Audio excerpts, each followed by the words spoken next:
I totally forgot I was supposed to reset the stream real quick so I could get the hotkeys fixed. So maybe I'll just do it after this series. Guys, I know I also forgot to set bets for this. I am not, I will do my best. I will do my best, I promise you. It's a little bit hard when you're sick, though. Either way, my complaining and whining aside, welcome back to game number 2 for the Starbow Ladder Cup. This is season 2, and it's the first best of 3 of the season, officially.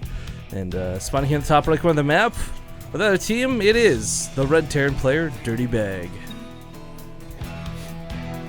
His opponent, bottom left, it is the blue Protoss, from the best friends forever. It's like I got a stutter. Moxie, who took a pretty decisive game number 1.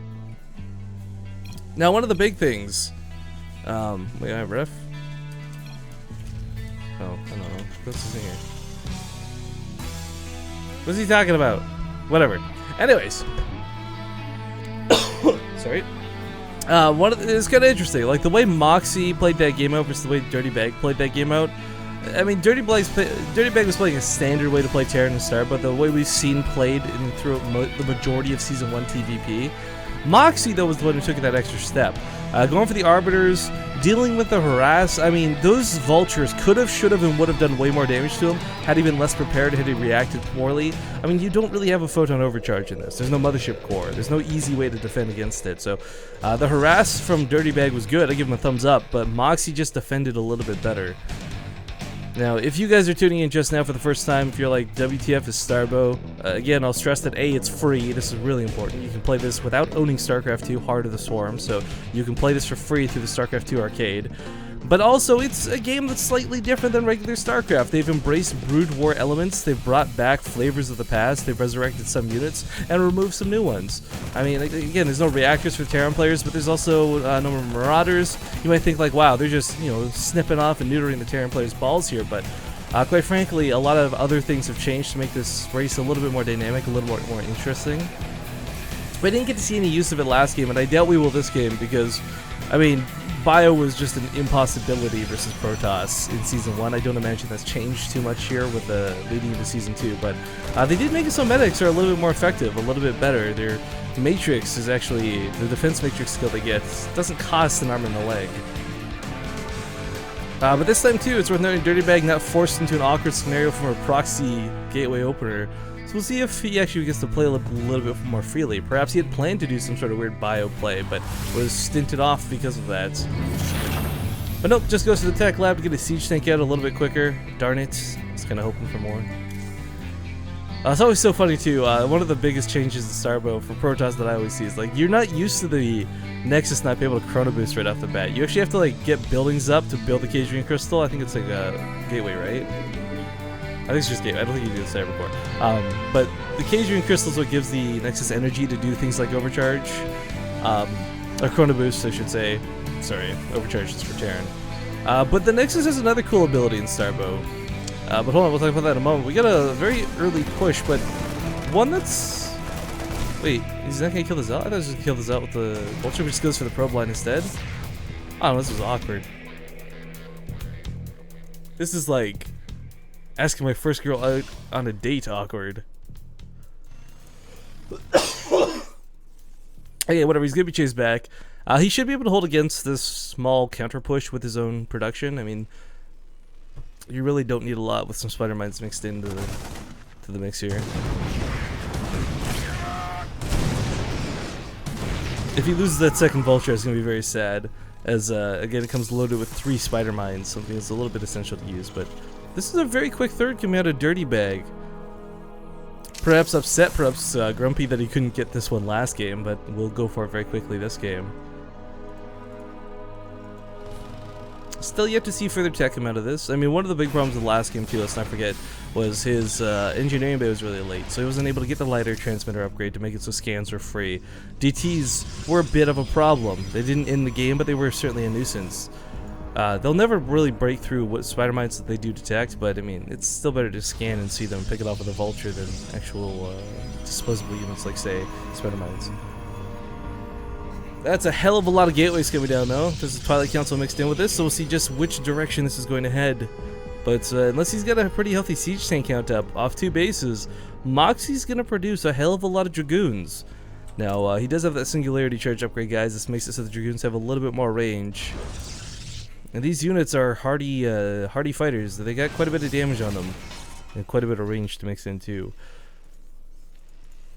But siege tanks are on the way out, so is siege mode. I like the spider mine coverage a lot more this game. This was certainly something I felt was lacking in game number 1 for Dirtybag. You know, even if it's defensive, whether it's offensive, he didn't have any spider mine coverage. The extra damage they bring is cool. The delay of units having to kill them as they push across the map, the extra 20 seconds it buys you is fantastic. Combined with the fact that they just give you vision. You know it's coming from a mile away.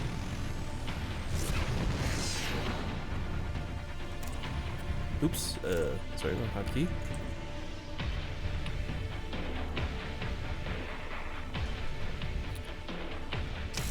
But Dirtybag on 3 bases, I mean, last game he was always behind a base, he was stuck, he never quite had the economy he wanted to get those extra factories up. The scary thing though is because he doesn't have a lot of production right now, his unit count is going to be relatively low. Overcharge is nice, but it's not going to make up for your opponent having 6 gateways to your like 1 factory.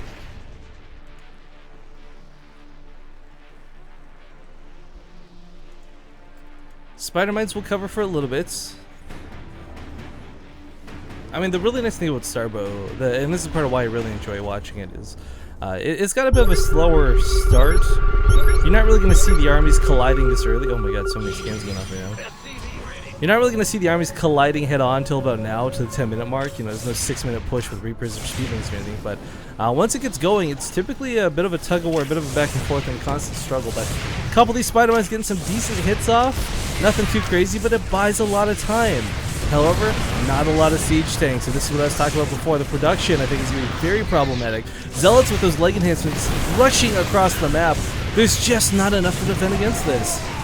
He's going to try and drag into more spider mines, but Dirtybag's already lost the majority of his tanks. Even if he holds off the Zealots, he's got nothing to deal with Dragoons.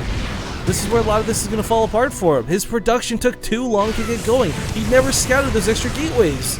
This is pretty much over. A quick 2-0, I dare say. I mean, it's too early to call it definitively right now, but this production just isn't going to cut it. There's no tech labs, which means no siege tanks. Purely vultures to defend against this? I can't say that I see this working. I mean, if he dives in with a lot of spider mites and gets some perfect connects, okay. But if he sets them up like this, that's not going to cut it. The Dragoons will just shoot them down before they even get in range. SCVs being annihilated. 2 command centers were saved. So we could potentially try and land these elsewhere and start mining again, but, I mean, he's prioritizing overcharge on top of the factories that don't produce siege tanks. Not sure I love that choice. Spider mine's coming down really late as well. This is looking like it's about game for Dirtybag. Moxie will take a very nice 2-0 to start his season of Season 2 for the Starbow Ladder Cup. Actually, you know what? Dirtybag might just hold this off, but it's this stream of reinforcements that looks so scary. God, Zealous with leg enhancement moves so quick. Still doing standing. He might have to back away until he's got his army more pumped up, I suppose, but as we see, the vultures just simply don't cut it. The spider mites have done a great job of buying a little more time, but he's got 3 CCs and only 1 base. He doesn't have a lot of workers, and Moxie, you know, this is an all-in at the moment, but he can stop it being an all-in at any time, just by simply expanding, which it looks like he may be setting up to do here. He could contain his opponent for the time being. Doesn't quite know that the 3rd base is re-landed. He may go check that again, hopefully. Yeah, alright, so he'll force the lift off here. No, what? What are you doing? Why? Why? Okay, whatever. Just go away. Alright, so here's where this starts becoming a little bit better for Dirtybag. He's not quite out of the game yet. With 3 command centers, it's not like you have mules to make up for this, but you'll have production to build SCVs. This is the time he needs, though. The longer Moxie waits to finish the game, the longer Moxie takes to I guess, deal that decisively finishing blow, the better chance Dirtybag's actually going to have to defend. He'll have more spider mines up. He'll have siege tanks rebuilt in time to actually fight. Not to mention, you know, potentially higher tech stuff, but for now he's sticking on mostly the vultures and the siege tanks. There's a unit I would love to see, actually, with, oh, what's it called here? It's not the Oracle. I'm never going to remember this. But, hold up, there's some vultures. My brain fart aside. I was going to say, there's a unit, though, I'm sure chat will correct me here in a moment, but it comes out of the Stargate, and it's kind of like an Oracle. But what it has is this really cool sort of, like, air mine-able set. That doesn't necessarily do a ton of damage, but it slows all the units it hits. One of the biggest problems for Moxie, of course, is dealing with kiting these vultures around with the Zealots, but if they're slow, the Zealots catch them, it's game over. Not to mention, there's no anti-air. There's a big problem last game, and it looks like it might be the same problem this game. We don't see any sign of Goliaths coming out, but also no Stargate, so it's not like he's got to fear this just yet. I gotta give it to Dirtybag. I'm loving the relentless scanning, though. Constantly checking, constantly looking around, trying to see what's going on the map. I mean, it's key that he keeps an eye on his opponent's tech. One of the biggest things, again, that he wasn't quite prepared for was that crazy push. I mean, he held in the game, guys, but that coulda, shoulda, woulda been a lot different had he perhaps had a little extra protection going for him. But now he's got those tech labs up, and now he's cranking out those siege tanks 3 at a time. This is looking better and better for Dirtybag, and as stated before, Starbow, StarCraft, I mean, they all share one similar trait, and it's the longer you give your opponent, the better chance they have to win the game. Now, forges on the way and upgrades, well, they weren't really a big priority for Dirtybag last game. I can't imagine they will be this game, but the spider mines are starting to litter the map at this point. I'll clean up a majority of them thanks to that observer, but down from 18 workers, back up to 43. The Sentinel, thank you guys so much. The Sentinel is the unit I was trying to remember the name of. Again, we haven't done Starbow since Season 1, so I'm a little bit brain fried when we come to it. But I love this game, and I would have loved to have seen a Sentinel come out at some point. Whether it's for the slow effect, whether it's for like the small amount of damage it does, either way, a really cool utility and a very unique unit to Starbow. Because that's what's cool. Like, you see old units resurrected like a Dragoon. You see units brought back like Vultures and Spider Mines. You'll see new StarCraft 2 units as well, like I love that they brought in some new units, some brand new design units like the Sentinel. I think that's a really cool move, but oh my god, this army is so big. Look at that supply difference, guys. 93 to 64. Now, last game, the brute force effect worked perfectly, simply because Dirtybag didn't have as many bases as his opponent. This time, I don't know that it'll have the same degree of effect. There's a hell of a lot of siege tanks here. There's a hell of a lot of vultures here.